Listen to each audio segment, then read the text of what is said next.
Olá, sejam bem-vindos a mais um episódio aqui do Geração G4, o nosso podcast onde a gente convida alguns dos alunos, alguns dos membros, algumas das pessoas que fazem parte desse nosso grande e valioso ecossistema de negócios, de aprendizado, para que eles tragam aqui um pouquinho do que eles passaram já em suas jornadas, em suas carreiras, para que você possa aprender tanto com os acertos quanto com os erros deles e aplicar um pouquinho disso aí no negócio de vocês. Eu sou o Tony Celestino, sou o cofundador do G4 Educação e estou aqui hoje com uma dupla. É raro a gente fazer em dupla, então vamos ver como que vai ser bom aqui essa jogadinha em dupla aqui, mas acho que vai dar super bem. São meus quase conterrâneos, né? São nordestinos, né?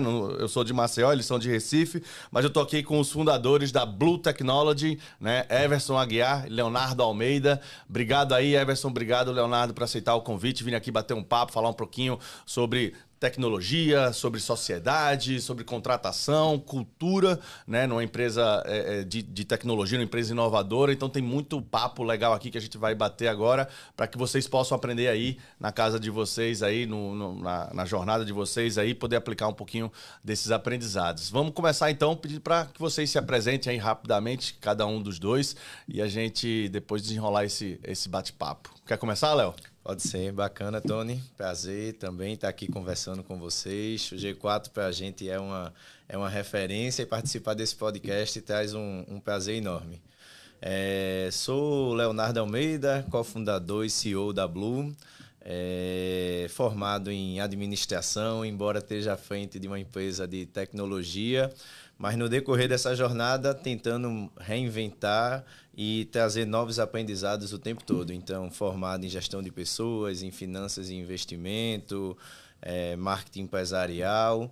E estamos aí tocando a Blue há 11 anos, vestindo um monte de chapéu no início e agora delegando alguns deles para novos gestores que estão entrando na nossa companhia. Legal. Prazer, Tony, estar aqui. Prazer a você que está em casa e assistindo a gente.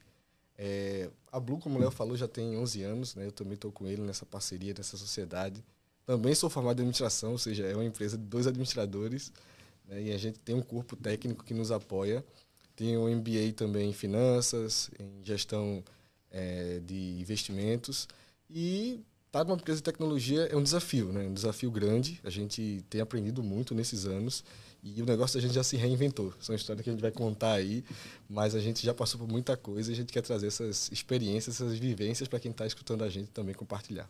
Bem legal, bem legal. Pessoal, vamos lá, para dar um pouquinho mais de contexto para a galera, para eles entenderem um pouco da dinâmica de vocês dois, que já a gente vai entrar numa conversa interessante aqui sobre sociedade, cultura e tal, mas vocês começaram ou melhor, vocês conheceram, né, pelo que eu entendi, num processo de estágio que ambos fizeram na TOTUS, né? Um gigante de tecnologia nacional, internacional já até. E a Blue surgiu dessa conexão desde essa época lá da TOTUS. Como que foi esse comecinho? Essa empatia ela foi muito forte porque a gente participou do processo seletivo na mesma época, para entrar ainda na antiga RM Sistemas, porque ainda não era TOTUS, ainda viria a ser comprada mais na frente. E tinham 88 pessoas nesse processo seletivo para 5 vagas de estágio. E eu e Everson foi um dos recrutados. E eu acho que essa conexão começa pela classe social dos dois na época, porque todos os estagiários que entraram tinham um poder aquisitivo, tinham uma família mais estruturada, e as nossas famílias não eram tão estruturadas, e aí a gente tinha dores em comum para crescimento, para estudo, e aquilo ali já foi o início da nossa conexão. No estágio a gente já foi muito próximo, né? Desde aquele momento. Já gerou uma empatia entre os dois. É verdade, né? A gente até costuma brincar, porque quando a gente joga futebol, né, ele joga no ataque, eu jogo na defesa. Então já começou a casar dali. Já tem uma complementariedade. Surgiu como uma amizade, né? Tá. Primeiro foi uma amizade natural, não tinha interesse nenhum. A gente era, como falou, estagiário. Então assim, a gente, claro, tem os sonhos, tem as perspectivas, mas não tinha nada tátil para dizer assim, não, vamos fazer isso. E aí as coisas foram acontecendo posteriormente e naturalmente. Legal. E os caminhos da gente se cruzaram depois no decorrer do tempo, porque dentro da TOTUS, Leonardo foi um perfil que teve muita oportunidade. Então, a gente estagiou, todos os dois foram contratados, a gente virou analista de implantação. Depois Everson seguiu para o mercado e Leonardo virou várias novas promoções dentro da companhia. Então eu fui arquiteto de solução, fui para então não foi direto da TOTVS para a Blue, não. Entendi. Virei executivo, passei, acredito que quase 8 anos de TOTVS. E Everson já era um consultor independente do mercado com os seus clientes. E no momento que eu saio e decido também empreender e trabalhar como consultoria, depois de um tempo que ele toma conhecimento desse movimento, aí a gente começa a tomar uns cafés, começa a alinhar um pouco de como poderia ser a parceria até virar uma sociedade e surgir a Blue. Cara, essa história é interessante. A gente sempre se aconselhava, né? Eu lembro que... Era isso que eu ia perguntar. A relação foi mantida, né? Foi. Você saiu da TOTVS, mas a relação lá, né, de colegas, de amigos, foi mantida. Eu lembro que quando eu saí da TOTVS, por falta de oportunidades, né? Eu queria crescer mais acelerado e não tinha tanta oportunidade. E aí eu recebi convite para ir para São Paulo. Eu passei um ano aqui em São Paulo e eu lembro que quando eu fiz a entrevista, na época no MSN, entrevista foi conversando pelo MSN, depois pelo Skype, e recebi uma proposta e disse, Léo, eu vou tentar, e ele... tem cuidado e tal, mas graças a Deus vim, deu certo, depois eu voltei, e depois quando ele saiu da TOTVS, a gente ficou parceiro. Então, assim, como a gente era tão amigo, a gente não era concorrente entre si. A gente meio que um aconselhava o outro e estava ali sempre trocando experiência. Eu brinco com o início da negociação dessa sociedade, porque ele fez assim, eu já tenho uma carteira de clientes e eu já tenho funcionários. Eu fiz, você tem quantos clientes? Ele, 3. E funcionário? Ele, 2. Aí eu melhor fiz, que nada. Aí eu fiz, com o meu network, eu vou escalar e vou trazer uma quantidade maior. Aí eu segui executando, consegui rapidamente 17 contratos fechados. E aí, quando começou a executar a minha consultoria iniciar, e a gente voltou a conversar, mas sempre numa relação de ganha-ganha. Então, sempre foi os mesmos percentuais, as mesmas participações, independente dessa brincadeira do volume de clientes e funcionários. Mas é uma história que a gente se recorda e sempre dá muita risada disso lá no início. Mas então, acho que isso é um ponto importante que a gente pode explorar um pouco mais, Léo. Primeiro, tá? Antes de falar dessa questão das participações, eu tenho uma pergunta que é um ditado que a gente escuta bastante, né? Uma máxima, né? Que a gente escuta bastante, né? Que é faça amigos, faça amizades nos negócios, né? E não faça negócios com os amigos, né? No caso de vocês, foi um mix, um pouquinho de cada um, mas eu acredito que foi mais uma amizade que surgiu nos negócios, né? Porque vocês começaram a se conectar através lá do momento que vocês passaram na TOTVS, né? E depois mantiveram essa relação, mas obviamente o pilar da relação sempre foi o mundo dos negócios, né? Pode ter evoluído para uma amizade pessoal, né? Deve ter, afinal, tanto tempo assim, né? Mas o pilar sempre foi negócio. Qual que é a visão de vocês nesse sentido? E eu pergunto isso porque muita gente que está nos escutando, tenho certeza que tem essa visão, né? Putz, sou amigo do fulano desde infância, desde colégio, desde faculdade, vou fazer negócio com ele. E eu mesmo já passei por isso e é complicado, né? É arriscado. Qual que é a visão de vocês com relação a essa máxima? Eu tenho uma história diferente para contar, porque assim, a gente começou junto, mas antes de a gente começar junto, eu já tinha passado por experiências ruins. Tá. Então, eu lembro que ainda na época que eu estava fazendo faculdade... De fazer negócios com fazer amigos. negócio com amigos que deram errado. Eu ainda lembro que na época de faculdade eu investi no negócio de bolo, mas era mais uma ideia de ver se você conseguia fazer o negócio. E eu lembro que na época não deu certo. E aí depois eu passei também com um outro colega, né, um colega de trabalho, e a gente fez uma sociedade, também não deu certo. Já estava com o Léo e resolvi empreender numa loja, também não deu certo. Então, assim, a gente tá junto há esses 11 anos, né, como Blue, mas a verdade é que eu já tive problemas de relacionamento com outros sócios, o que traz experiência. Então, o que é que fez a gente conectar e dar certo também? Primeiro, a empatia. Segundo, a humildade. A gente não, graças a Deus, eu digo para todo mundo que a gente é uma dupla que não tem vaidade. A gente quer o negócio dando certo. Então, a gente assume o papel que precisar assumir. Se precisar fazer o mergulho lá embaixo, a gente volta lá para a origem e mergulha para fazer dar certo. Então, quando você tem isso e transparência, porque hoje a Blue é uma empresa que tem um contrato social, um acordo de sócios, mas durante muito tempo era tudo verbal. Então, a confiança mútua, né, e você vê a reciprocidade no outro é essencial para dar certo. Perfeito.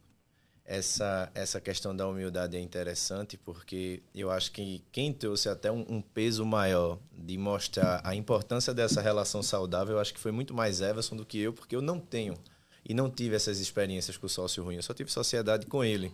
E como ele sofreu bastante com outros sócios, ele sempre mostrou a riqueza de ter essa relação. Ele brinca no escritório sempre que ele diz: eu deixo a minha esposa, mas não deixo o Léo. Putz, você jogou o cara na fogueira agora. Mas ele diz isso pra ela. Ela escuta.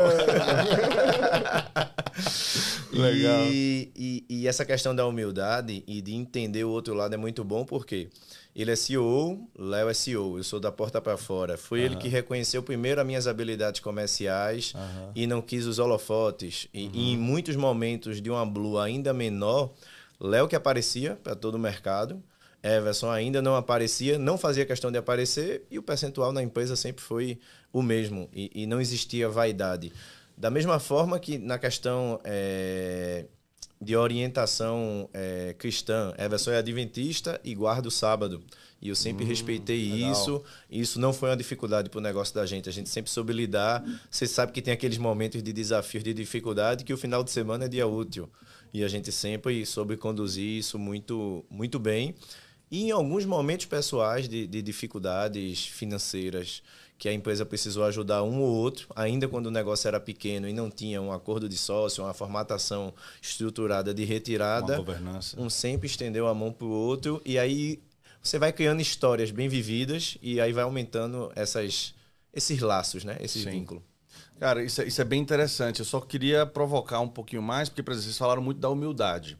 Eu concordo por um lado, mas eu discordo do outro. Porque eu acho que vocês falando, o que me ficou claro não é a questão da humildade, mas muito mais a questão da transparência e do alinhamento. Porque, né, eu mesmo estou num processo aqui de deixar de ser um pouco humilde demais, que era uma característica minha também. E eu estou numa sociedade, né, que todo mundo sabe, quem conhece o G4 conhece, né, eu, Thales, Alfredo Nardon, que humildade não é muito forte de todos os quatro, né? O Nardon, concorda, é um cara super mais low profile e tal, mas quando você pega caras do perfil do Alfredo e do Thales, né, humildade, não que eles sejam arrogantes, não que eles sejam, não é isso, mas não é muito, você não olha o Instagram deles, você não convive com eles no dia a dia e fala, nossa, que cara humilde. Não, são caras arrojados, né, e agressivos, né, num certo sentido. Mas uma coisa que a nossa sociedade sempre deu muito bem, e que eu percebi na discussão de vocês dois aí, é exatamente essa questão da transparência, do alinhamento e eu acho que da complementariedade. É o que você falou, eu da porta para fora, ele da porta para dentro. Isso é complementariedade. Né? Então, mais importante do que você... então quer dizer que para eu ter uma sociedade bem sucedida, todo mundo tem que ser humilde. Depende do tipo do negócio. Né? Às vezes, você ser humilde demais até atrapalha mais do que você ser um pouco mais agressivo. No nosso caso, por exemplo, imagina um Thales super humilde. Não ia funcionar. Não ia dar certo. Só que, desde o início, eu e Nardon, principalmente, que temos um perfil um pouco mais humilde, né, mais low profile, a gente já entendeu, cara, o Thales tem que ser esse cara agressivo mesmo, tem que ser esse cara polêmico, tem que ser esse cara provocador. Então vamos deixar ele ser e respeitar isso, e aceitar, né, e tirar o melhor proveito disso, né? Eu senti um pouco disso aí. Você percebeu que o Léo era um cara mais, né, comercial, mais da porta para fora, um pouco mais, né, se expõe um pouco mais, deixa ele e respeitar e falar, eu tô de boa com isso. Né? Acho que essa complementariedade muitas vezes falta na formação de uma sociedade. Né? E é aí que eu acho que começa a surgir esses atritos. Por exemplo, os atritos da participação. Aí vamos entrar nessa questão agora, que é uma coisa que hoje eu também reconheço e também levo, porque eu não acredito muito em máxima absoluta, tá? De que sociedade 50-50 não funciona. Cara, depende. Depende, tem que estar muito alinhado, tem que estar muito transparente, tem que estar muito de acordo ambas as partes. Normalmente, quando não tem essa complementariedade, quando não tem essa clareza, quando não tem essa transparência, não vai funcionar. No caso de vocês, não é porque é 50-50 que funciona, é o contrário. É porque tem transparência e complementariedade que o 50-50 funciona. Né?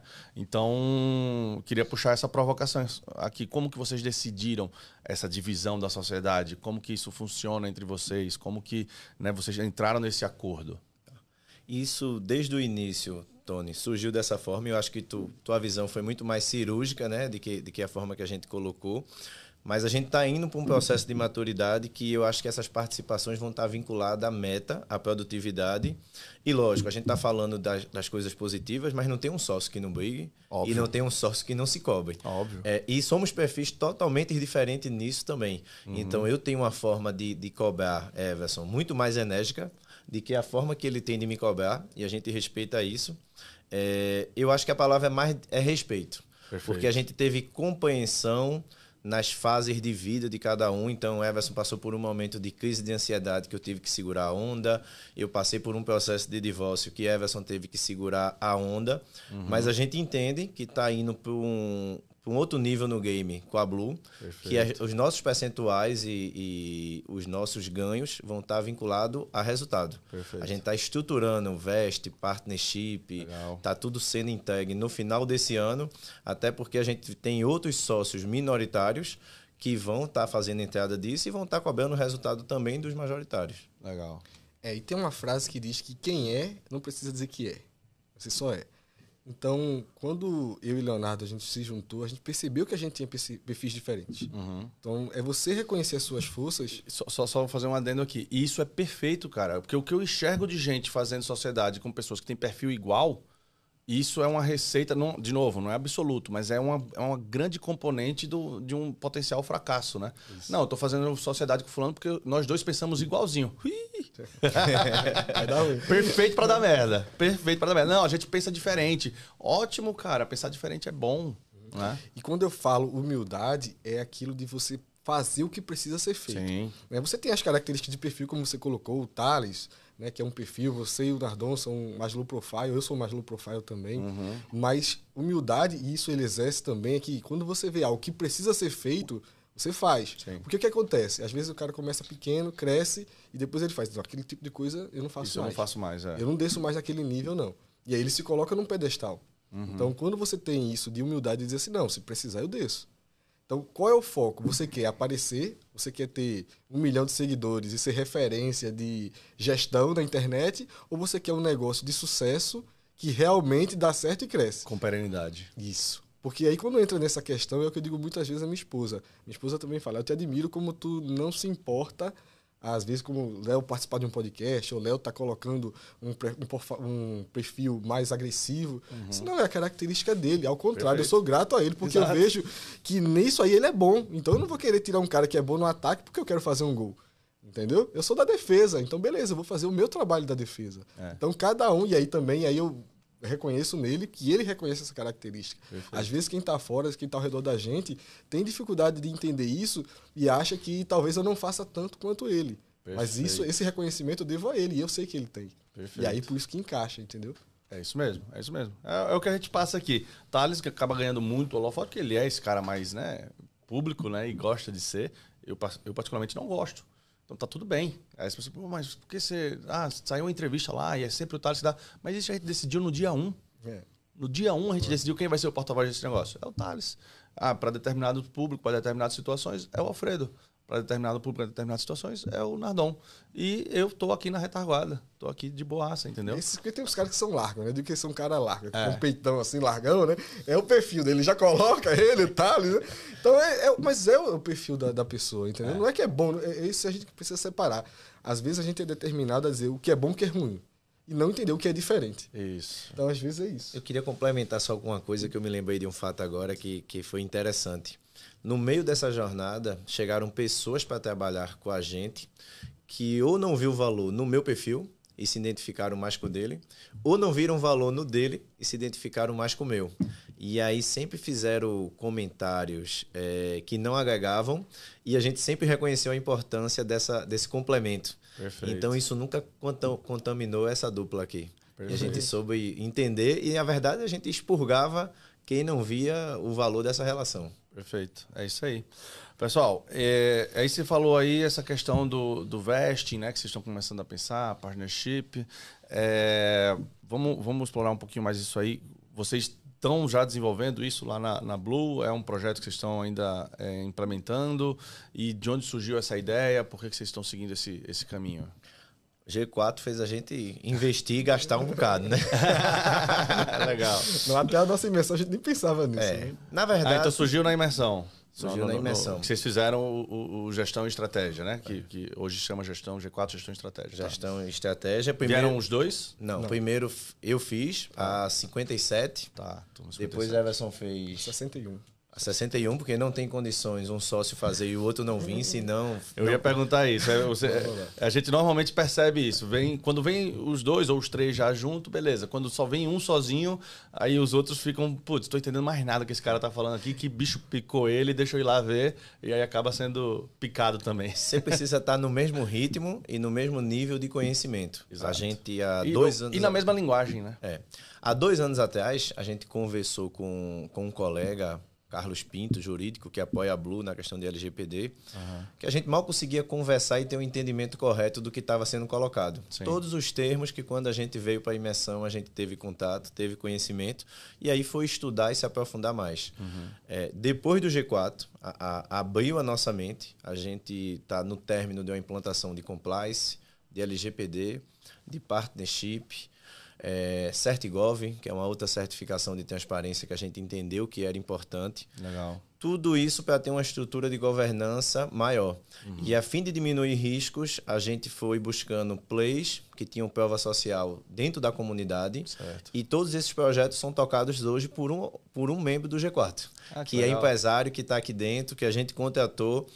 E também a gente já foi interessante para outras empresas e já prestou serviço. E eu sempre, muito na hora de me conectar, eu faço de a gente fazer um trabalho bem feito a 4 mãos, porque a gente vai continuar se relacionando com essas pessoas aqui.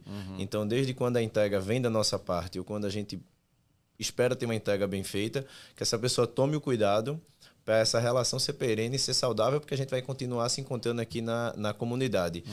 E todo o ecossistema da Blue percebe muito valor. Desde a nossa vinda para o G4 até então, porque viu a musculatura que se criou como empresário de Leonardo e Everson, viu a quantidade de coisas novas e tem uma brincadeira, né? Quando a gente volta de cada board, de cada vinda para o G4, a gente vai voltar mais acelerado. Então amanhã é dia que a gente vai chegar no escritório e o pessoal já espera algo novo. Legal. Deixa eu só contextualizar para quem está nos assistindo. Então, o Leonardo e o Everson, eles foram alunos do nosso programa, né, de educação, do G4, Gestão e Estratégia.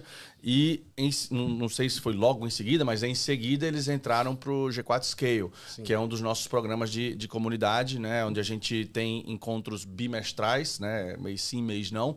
E a gente faz uma simulação, né? A gente faz realmente um board de conselho, só que esses conselheiros são formados por próprios empresários membros dessa comunidade, né? Tem também toda uma questão de conteúdo, de relacionamento, né, que a gente gera, mas o foco central aí do G4 Scale é ter esse conselho onde o qual você pode trazer desafios, né, ou decisões difíceis que vocês precisam estar tomando para ser discutida ali com empresários que têm experiências de segmentos diferentes, de momentos de empresas diferentes, né, de mercados diferentes, né, e por aí vai.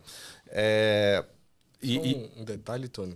Claro. Eu acho que eu vou até levar essa caneca aqui para casa, porque eu acho que tem que ser patrocinado pelo G4. Porque assim, a gente defende muito, porque tanto a imersão como o scale, eles são fundamentais para a gente manter essa energia, essa troca, né? Aquela máxima, né, de que empreender solitário. E aí a gente realmente volta diferente de cada vinda. Tanto é que a gente já está há mais de 1 ano só no scale. Sim. E aí a gente começou também a ter conexões dentro da nossa região que vieram através do G4. Então, lá em Recife a gente tem o Alfredo Júnior, né, que é bem conhecido, uma pessoa excelente, e a gente não tinha conexão com ele, e através do G4 a gente conseguiu e tem tido parceria com ele, né, de mão dupla.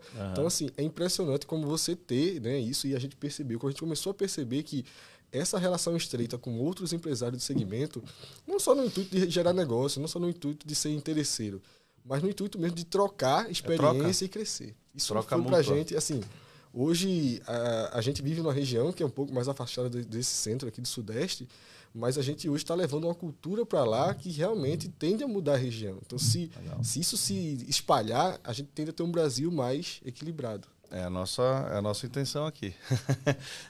E vocês têm aproveitado muito bem, aparentemente, né? Vocês têm aproveitado muito bem o nosso ecossistema, né? Tanto no nosso programa lá do Gestão e Estratégia, quanto no Scale. Já teve até episódios de vocês se conectarem com membros do clube também, né? Que a gente estava conversando aqui. qual que é a visão de vocês? O que é que o G4 Scale, por exemplo, trouxe para vocês em termos de aprendizado, em termos de desafio que eventualmente vocês já compartilharam, que trouxe algum tipo de aprendizado, que trouxe algum tipo de insight que vocês provavelmente não teriam visto se não estivessem inseridos nesse ecossistema? Tem muitas lições aprendidas, porque a gente já está no 2º ano de Scale, né? Mas eu acredito que o principal foi um erro que a gente cometeu assim que a gente entrou no G4. A gente ouviu o partnership e a gente selecionou 5 pessoas e quis fazer a entrega do partnership por jornada e não por competência e não por resultado. E rapidamente, quando a gente foi colocar mais atribuições, porque aí eu deixei de olhar para um colaborador, para um gestor, e quis ter naquela pessoa um sócio. Sim. E aí eu vi que a questão de tempo e jornada não era suficiente para ter um sócio. Sim. E à medida que a gente vinha para dentro do programa e fazia as imersões, a gente queria cobrar mais resultado e as pessoas não entendiam o que a gente estava solicitando, né? Deixar de ser um braço curto ali e fazer um a mais para ser sócio. E a gente trouxe essa dor para o board porque a gente tinha muita dificuldade de como desfazer esse erro, né? Que era muito pesado. Do Scale, né? Do Scale. Tá. E aqui no Scale a gente recebeu uma sabatinada e eu fui o primeiro a provocar, porque eu que trouxe essa dor. E eu disse, pode bater aqui que eu já sei que eu tô errado, então não tenho melinda aí de falar e me ajudem como reverter. E a galera foi autêntica? Foi... Demais. Porque esse é um dos grandes pontos que eu falo quando eu estou falando sobre o Scale, né? O processo de criação do Scale, eu estudei pra caramba para depois chegar nesse modelo e apresentar isso e a gente criar esse produto, né? É psicológico isso. Você muitas vezes está empreendendo, tem essa questão da solidão, tem a questão da energia que você falou, né? Que você tá só com você, sua energia vai drenando. Isso é normal, somos seres humanos. Nosso psicológico, né? Nossa mente vai ficando cansada. Naquele determinado assunto fica cada vez mais difícil você tomar as decisões. Quando você está oxigenando ela com outras trocas autênticas, a coisa muda. Mas qual que é o padrão? O padrão é, putz, estou com esse desafio, fiz merda. Entreguei sociedade aqui de uma maneira que eu não deveria ter entregue. Putz, e agora com o que eu vou falar? Vou falar com o meu advogado. Beleza, tecnicamente falando, é a pessoa certa para você falar. Mas ele vai te dar uma resposta com viés. Com viés dos estudos dele, com viés do interesse comercial dele em te atender como cliente, com vários viés. Não, vou falar com o meu sócio. Seu sócio, por mais que seja seu sócio, também queira o bem da sociedade, do negócio, ele traz os viés dele do relacionamento que vocês dois têm de tantos anos. Né? Vou falar com minha esposa, com meu cônjuge. Também tem viés pra caramba. Por quê? Porque quer te proteger, quer te ver bem, entendeu? Vai dizer, não, fica tranquilo, vai dar tudo certo. E às vezes a gente sabe que não vai dar. Né? E aí você traz isso para um grupo de empresários que não tem nenhuma relação mais forte com você, no sentido de que, cara, se ele tomar a decisão errada, para mim não vai fazer diferença nenhuma. Se ele tomar a decisão certa, para mim também não vai fazer diferença nenhuma, a não ser o fato de que eu estou ajudando um colega que lá na frente pode me ajudar. Perfeito. Entendeu? Então você quebra esses viés. É um aconselhamento mais racional, porque até no entorno da sua família, às vezes ele vem muito como chefe e não como líder. E o empresário que está aqui com a gente fazendo essa troca, ele está preocupado de entrar e sair bem nas relações. E aí todos os insights que a gente recebeu, eu classifico que foi um movimento muito bem feito, porque das 5 pessoas, só uma não faz mais parte da Blue hoje. Que legal. Uma pessoa voltou a ser um gestor, um colaborador padrão, e os outros 3 mudaram totalmente a chave, porque a gente deu um período ali para ter uma mudança de postura e como a gente ia fazer essas verificações. E aí a gente conseguiu dar um meio termo no erro, que tinha sido muito drástico, e aí deixou de ser. Sem precisar fazer algo disruptivo, de perder as pessoas, de não ter mais aquela relação. Sem ter atritos maiores. Foi perfeito. Um outro... Desculpa, isso foi seguindo a experiência de algum deles que já tinha anterior? Foi uma construção, né, comunitária do board? Como que foi essa solução? Foi uma construção comunitária do board. Cada um trouxe um pouquinho de sua experiência e você foi Tinha um cara muito bom de gestão de pessoas que falou como fazia os desligamentos, os movimentos e como mostrava a forma de exigir e cobrar resultado da equipe.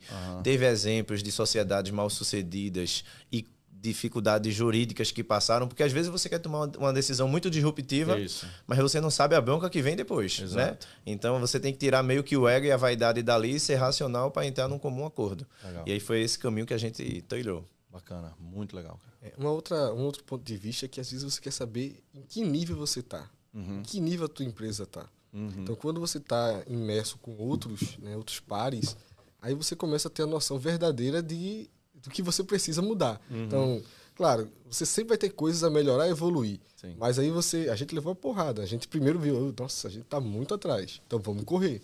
E aí, nesse 1 ano, a gente veio acelerando muita coisa que tinha ficado parado no tempo. Legal. Então, é uma chave que gira também em você para você dizer assim, peraí, primeiro eu tenho que entender no contexto geral. Eu estou na média, pelo menos, né, para depois começar a superar essa média. E isso é bem legal, Everson, porque acontece os dois casos aqui, né? Acontece o caso... O mais comum é acontecer o caso da pessoa sair daqui e falar, cara, eu estou muito atrás. Eu preciso correr, eu preciso ajustar, preciso implementar tal coisa, preciso fazer tal coisa. É o mais comum.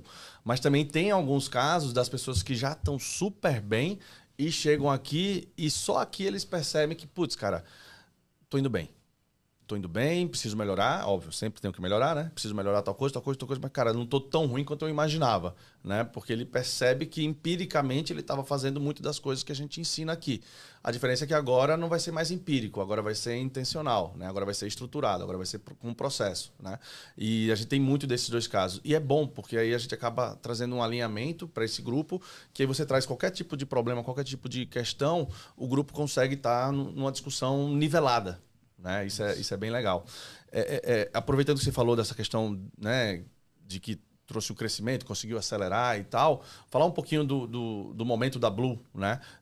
A gente ainda não falamos, né, mas a Blue é uma empresa de tecnologia, né, que oferece serviços, né, não exclusivamente, mas tem uma pegada bem grande nessa área de empresas público e público-privadas, né? Licitação, vocês têm bastante experiência com isso, mas também está atendendo cada vez mais o público-privado, né? E tiveram aí uma curva de crescimento bem interessante nos últimos anos. Né? O que é que vocês podem trazer aí de números, de resultados, para que a gente entenda um pouquinho esse crescimento de vocês? Tá. A Blue, Tony, ela surge de uma dor da necessidade de ter consultoria no RP da TOTVS, que a gente não tinha esse mercado com mão de obra suficiente. E os primeiros anos a gente ficou naquela faixa de faturamento de 1, 2, no máximo 3 milhões. De uns 5, 6 anos para cá, a gente começa a trabalhar com desenvolvimento de software sob medida. Com fábrica de software. E aí empresas que necessitam hoje de um desenvolvimento que não encontram em soluções padrões de mercado, ou aquele negócio que está querendo instituir uma equipe interna, mas o projeto é muito curto e não vale a pena, porque depois ele vai ter que desmobilizar essa equipe, vai ter que ter um custo. Ou até querer trazer as melhores práticas para um desenvolvimento de software. E aí a gente alocar recursos. Hoje a Blue trabalha no modelo projeto fechado. Então a gente tem uma metodologia ágil, que visualiza um planejamento do desenvolvimento, um formato de UX e design para ter a melhor experiência com o usuário. E a nossa certificação CMMI, que é uma certificação internacional que garantiu um amadurecimento maior na forma de desenvolver software, levou esse atestado de qualidade da Blue para o mercado. E aí eu acho que a gente desbravou muito no setor público. No ano passado a gente faturou 8,5 milhões. Esse ano a gente já está faturando 12 milhões com a quantidade de contrato assinado recentemente por conta dessa certificação muito maior, que vão amadurecer o ciclo agora de requisito, de levantamento, para iniciar a ter esse desenvolvimento. E outro mercado que é o mercado... Vocês me falaram que só por causa dessa certificação, da falta dela, na verdade, né? Vocês deixaram de participar de mais ou menos uns 550 milhões de licitações no ano passado, né? No ano passado, órgãos públicos contrataram um montante de 550 milhões que a Blue não pôde participar porque não tinha essa certificação. Tá. E hoje no mercado a gente tem, se a gente falar de KINAI principal de desenvolvimento de software, mais de 10 mil empresas e você tem apenas 35 empresas com esse nível de maturidade de certificação. Uma delas, vocês? Uma delas somos nós, a Blue. Em Pernambuco, apenas nós temos. Legal. E aí em Pernambuco é muito forte porque você tem um porto digital. Exato. E aí é um berço para desenvolvimento. Muitas empresas vão buscar a nossa região por ter uma mão de obra com um padrão de vida com custos menores que o eixo sul-sudeste. Isso. A gente acaba impulsionando mais rápido. E aí a gente conseguiu se colocar nesse patamar agora recente. E a gente espera impulsionar esse número para o próximo ano, 2024, pelo menos duplicar esse resultado. Legal, bacana. E hoje vocês têm esses resultados, esses números, com cerca de 50 colaboradores. A maioria deve. Toda hora esse número muda. Eu sempre erro, mas hoje a gente tem em torno de 64 pessoas diretamente. E a gente tem pessoas part-time, que aí eu acho que chega em quase 72 pessoas hoje dentro da companhia. E com esse número de pessoas, com esse crescimento tudo, vocês conseguiram ter o selo lá do GPTW, né? Do Great Place to Work, né? Como foi esse processo aí? Como essa cultura influenciou para vocês conseguirem ter esse selo, né? E acredito que com esse selo... quer dizer, acredito não. Sei que uma das questões desse selo aí é exatamente a questão da retenção do talento, né? Como foi esse processo? Num mercado onde é conhecido por não ter muita retenção de mão de obra, né? Isso. Cultura é fundamental para que a gente possa colocar todos esses processos, selos que a gente está indo buscar na prática. Porque senão vira só teoria. Você tem a certificação, mas na prática não funciona. E isso a gente só conseguiria através de cultura. Então a gente começou a trabalhar isso como trazendo as pessoas para o modelo presencial, né? Um modelo no máximo híbrido. A gente tem algumas pessoas no remoto, mas a gente faz uma jornada maior para poder alcançá-los, porque não é simples. Então, a gente buscou trazer essas pessoas para junto e dar essa visão de dono, dar esse sentimento de que se você coloca, você também tira, você vai ter um crescimento, você tem portas se abrindo, né? Então, o modelo do partnership que a gente também colocou foi importante nisso. E isso gera na cabeça, né, das pessoas que estão ali envolvidas, principalmente que a maioria são bem jovens, uma mudança de chave. Porque a gente acaba também mudando uma cultura de lugar. A gente está num lugar onde é uma cultura mais arcaica, onde o dinheiro se coloca na poupança, onde o primeiro investimento, às vezes, é um apartamento que vai ser pago em 360 meses.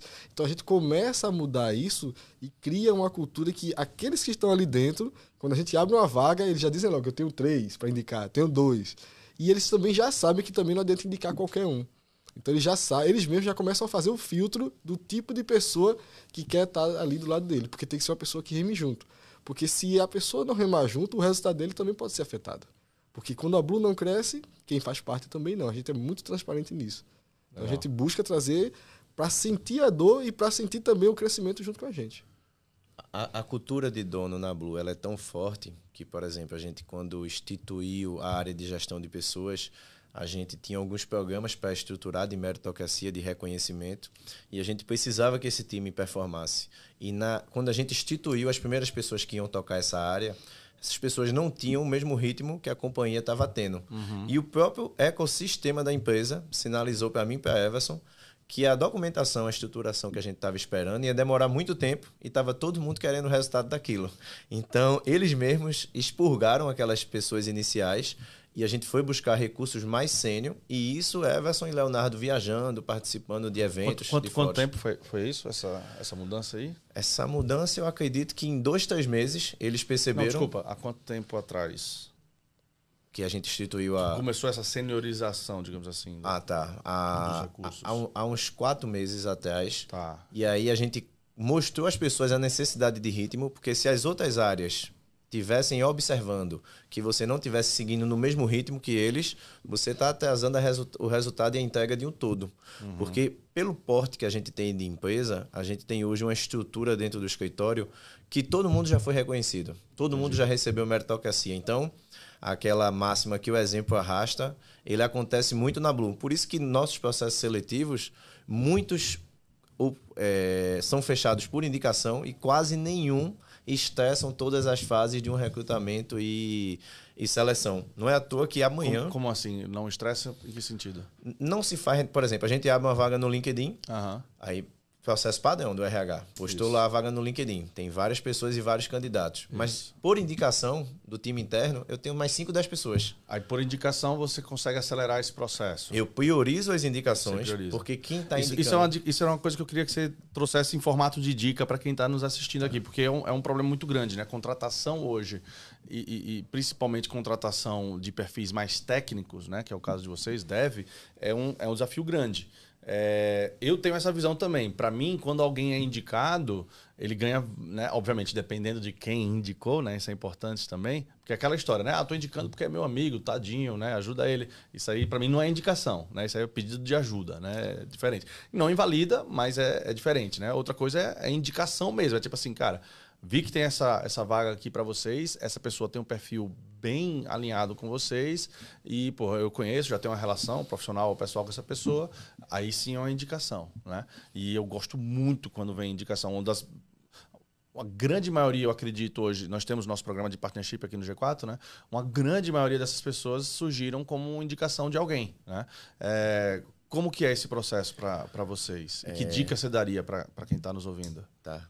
Vou usar o termo que parece até uma babação, porque a gente está no podcast do G4 e falar do G4, mas essa indicação, ela não tinha um reconhecimento e depois da nossa imersão, um dos insights que a gente pegou com vocês foi de premiar, de bonificar quem faz essa indicação. Então, a gente criou esse benefício. Então, quem indica hoje recebe algum tipo de brinde, algum tipo de reconhecimento.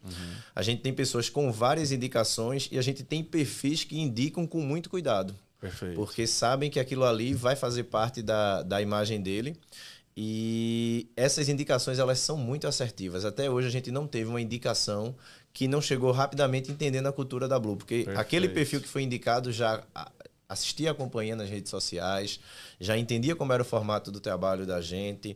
Que o nosso, no mínimo ele pergunta para aquele colega que está aí, mas como que é trabalhar lá? Pois é. E o cara já joga a real, né? Super acelerado. Aqui a gente está num momento de crescimento. Se você quiser aqui fazer o padrãozão, não é o local. Exato. Vai procurar um lugar mais calmo, mais tranquilo, uma multinacional que tem todos os papéis bem definidos. A gente está numa fase de crescimento. E isso viabiliza muito, porque eu talvez precisaria, talvez não, com certeza eu precisaria ter uma operação de gestão de pessoas muito maior que eu tenho hoje e não preciso. E o fato de reconhecer o time por essas indicações, eu acho que retém muito mais. Não é à toa, amanhã tem o Hack and Play, que é o maior evento de tecnologia do Brasil, que ocorre lá no Porto Digital. E eu vou estar palestrando como a Blue é um case com atração e retenção de talentos. Legal. Porque o nosso turnover é baixíssimo. É muito diferente do que é o padrão de mercado. Sim. Porque é essa dificuldade de reter desenvolvedores e contratar.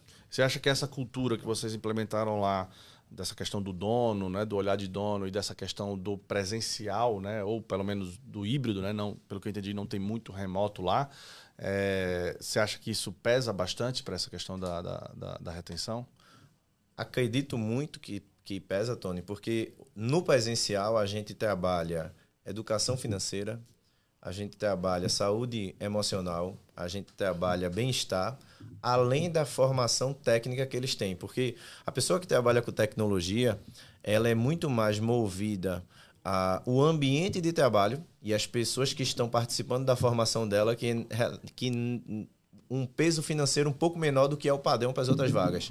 Então, a gente tem hoje gestores dessas squads com mais de 20 anos de senioridade naquela tecnologia trabalhando. Então, o nível de crescimento que eles fazem um comparativo com o mercado, o quanto eu estou ganhando de conhecimento na Blue versus um amigo meu que está em uma outra companhia no mesmo tempo que eu tenho. E aí, quando eles fazem esse comparativo, eles conseguem perceber o valor. Em termos de conhecimento, não em termos financeiros, necessariamente. É isso que você está falando. Isso. Eu acho que esse é o primeiro comparativo que é feito. Tá.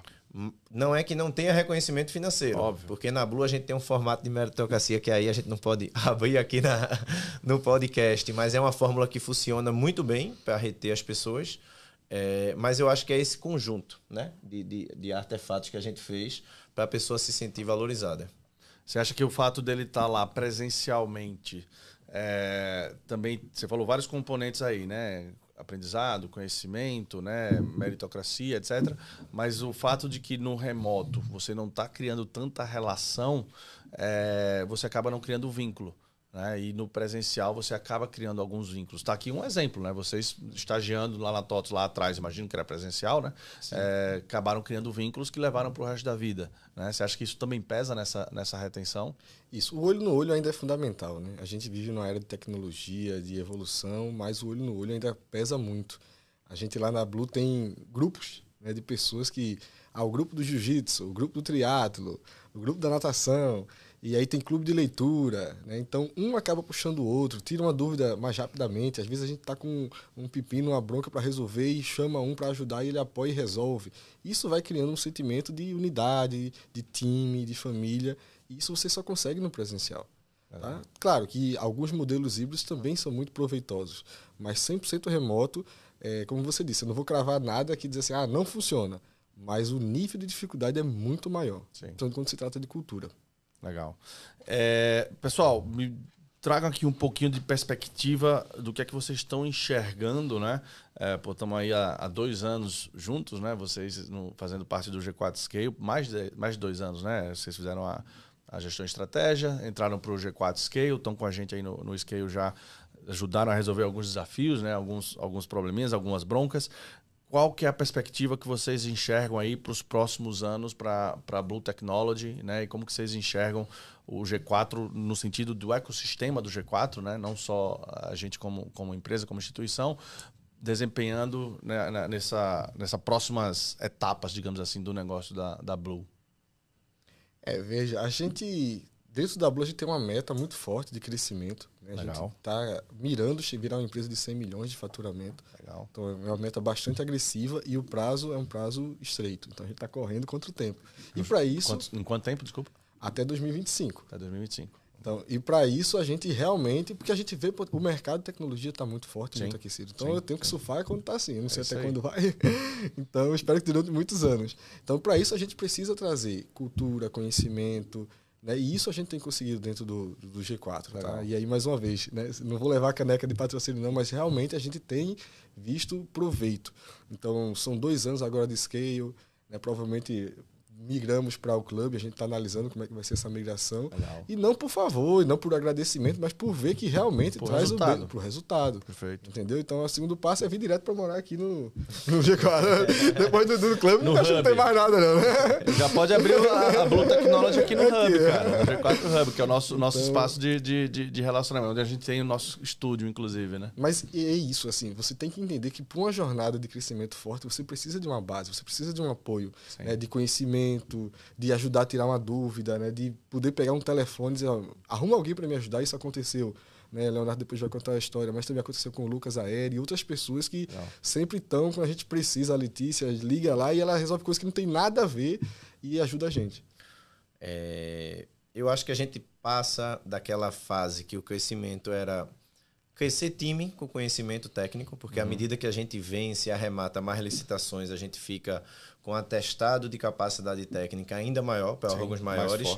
E aí a nossa pegada vai muito para a gestão. E gestão é a fase agora que a gente vai precisar mais e é onde eu acho que o G4 mais contribui.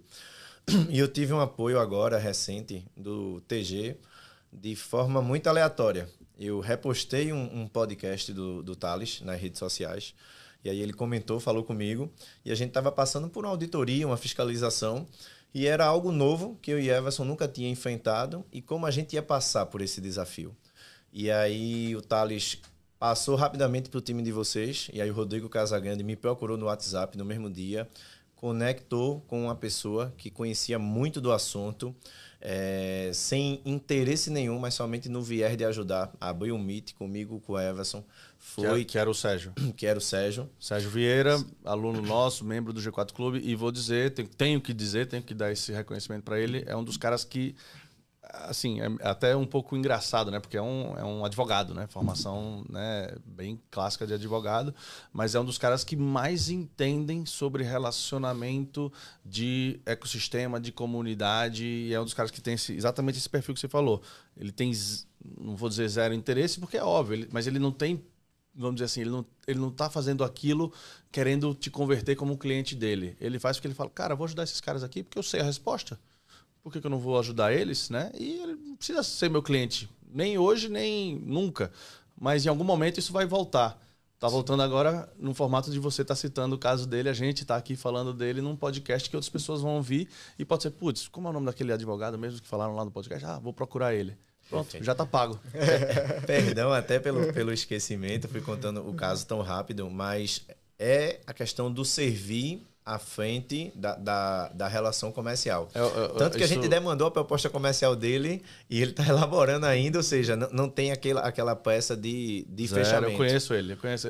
Isso, de novo, quando eu estava para construir o clube e para construir o Scale, isso é uma das culturas da nossa comunidade que eu trouxe da minha experiência de mais de 10 anos em comunidades, que chama Give First. Né? Então, é você entregar primeiro. Né? E vem muito de um livro também meu Deus, esqueci o nome, mas é o do Dar, Give and Take, do Adam Grant. Give and Take, né? Dar e receber. Então, é você ser um doador, né? Estratégico, sabendo doar, mas também sabendo aproveitar e receber de volta. O Sérgio é mestre nisso. E a relação começa com a empatia muito grande, como é feito dessa forma. E foi interessante que no papo, toda dúvida que a gente levantava, ele dizia: tem a resposta do advogado e tem a resposta do empresário, tá? Eu vou estar sempre respondendo os dois formatos para vocês entenderem, e o peso maior para a gente era entender como o empresário estaria lidando com aquela situação. Legal. E não o juridiquês, porque o padrão do mercado é você encontrar um jurídico que não quer correr risco. Legal. Então, às vezes até o Google responde, né? Essa visão de empresário que ele trouxe. E aí é o que vai dificultar você para querer sair do desafio, porque você quer ter alguém que vive a dor. Então, assim, são nesses pequenos detalhes que dessa forma informal, como foi no history de uma rede social, ou seja, aqui mesmo a gente batendo na porta às vezes e pedindo apoio à estrutura de vocês, que o G4 contribui muito nessa fase de gestão. Porque a gente tem um planejamento estratégico, é muito agressivo, mas a gente vê o potencial da Blue para conseguir. Eu sempre brinco com o Everson, que a cada ano que passa, os concorrentes que a gente tem mapeado de um ano para outro vai mudando. Não são os mesmos, mas não é porque a turma está deixando de fazer o que fazia. É porque a gente está fazendo novos projetos. Perfeito. E aí a gente está indo brigar com outros players. Perfeito. Então eu entendi aqui que a virada de chave para alcançar esses 100 milhões aí, nesse curto prazo de tempo, é realmente o foco na gestão. O foco, né, na governança e na criar sistemas, né, e processos que dependam cada vez menos de vocês e delegar isso cada vez mais para a equipe, criar uma equipe super forte, com uma cultura super forte, para que vocês possam estar ganhando mais licitações ou novos clientes, né, no setor privado, e que isso aí vá virando esse agregado aí de faturamento que vai levar vocês para esse patamar. A verdade é que, como empresário, a gente tem que olhar o mercado como um buffet, né? Um rodízio de pizza. Vai depender da sua vontade, da sua fome, do seu apetite. Entendi. Então, quando você se propõe, né, então o crescimento vem. Muito legal. Pessoal, pegando essa dica aí, qual o conselho que vocês dariam para alguém que está numa formatação, digamos assim, né? Pegando esses 11 anos de parceria, de sociedade entre vocês, que está começando um negócio, uma consultoria, uma assessoria, uma empresa, sei lá, seja ela qual for, com alguém com quem ele criou uma relação pessoal, mas que foi criada, né, naquele pilar de negócio que a gente falou no começo. Qual dica você daria para essa pessoa de como que ela deveria levar essa sociedade, né, essa parceria, e como usar isso para o bem do desenvolvimento do negócio? Tá. Qual conselho? A dica que eu posso deixar, Tony, aqui é que na forma de instituir um negócio, você sempre, ao máximo, buscar um sócio que lhe complemente, como a gente conversou aqui, e que você tente buscar pessoas com senioridade. Tá. Mas senioridade não só técnica no business, mas senioridade também como pessoa. Perfeito. Porque você vai precisar muito nesse início de replicadores de cultura e dos seus valores. Na Blue, a gente teve no início dessa jornada, na formatação de 2 júniors. Acho que Deus abençoou muito para a gente estar aqui hoje, mas a gente teve um desligamento em massa ali nos primeiros anos, por não saber lidar tão bem com pessoas. Entendi. E na segunda rodada de contratação de pessoas que vieram para somar com a gente, fomos buscar pessoas muito mais experientes, que se conectaram bem com a gente. E quando a gente precisou multiplicar, a gente tinha replicadores técnicos, de valores e de cultura. Aí Legal. A gente fez uma Blue forte. Então, se você for começar hoje, eu acho que a dica que eu daria é não comece um negócio com pessoa júnior. Uhum. Bacana. E isso é um desafio, né? Porque a tentação de começar com as pessoas júniores é grande porque o custo é menor. O custo financeiro, né? mas às vezes o custo de tempo e o custo de cultura é muito maior do que o custo financeiro, né? O custo de oportunidade, né? Porque quando Isso. você começa com um júnior e às vezes você não entrega um resultado e um valor na sua primeira relação, no seu primeiro projeto, o mercado não te dá uma segunda oportunidade e aí você mata o que poderia ser uma boa ideia, o que viraria um bom negócio. Perfeito. E o acordado não sai caro, né? Então, se você vai começar uma relação, seja de negócio, de amizade, de esposa, tudo tem que ser conversado antes. Claro que se passar por uma formalização, ótimo. Mas antes de qualquer formalização, você tem que estar de frente para uma pessoa que você sabe que com papel ou sem papel, aquilo ali vai ser cumprido. Porque se você tem dúvida e acha que não, é melhor desfazer. Perfeito. Então é melhor você desfazer algo que enquanto ainda não deu um problema grande antes que dê. Porque eu já passei, né, como eu já contei aqui, já passei por problemas grandes, já passei por relação que começou e terminou rápido, porque eu vi que não ia para frente. Então, se você já está vendo que vai dar errado, varrer para debaixo do tapete só vai piorar. Então, às vezes, não, mas é só uma pontinha. Aquela ponta solta é que pode fazer o teu negócio desmoronar como um todo. Então, começa certo para poder seguir certo. Perfeito. Excelentes dicas. Pessoal, antes de encerrar aqui, queria saber qual dica que vocês dão de leitura ou de conteúdo, de maneira geral, para quem está nos ouvindo aqui sobre gestão, de alguma leitura ou conteúdo que vocês tenham tirado algum aprendizado relevante aí para a carreira de vocês, desenvolvimento da Blue, que vocês poderiam compartilhar com os nossos ouvintes. Bacana. Por esse movimento de partnership na Blue, eu tô lendo tudo que é livro de sociedade, né? Legal. E aí, o Na Raça, do Guilherme Bentimol, eu já fiz releitura, inclusive, em pouco tempo, porque me fascinou bastante a forma como ele buscou escalar a empresa. Alguns papos meus com o Everson já rolou por conta desse livro, de como ele saiu entregando os percentuais da empresa, como ele saiu também recomprando participação societária de sócios que se acomodaram. Então, é uma indicação que eu acho que todo empreendedor que esteja vivendo essa fase que a gente está vivendo, ou que já tem o seu negócio estruturado, mas que tem muitas lições aprendidas, de uma pessoa que fez, de uma pessoa que mostrou valor e que é uma referência hoje num segmento que ele criou, né? Que não existia. Então, fica essa recomendação de leitura. Boa.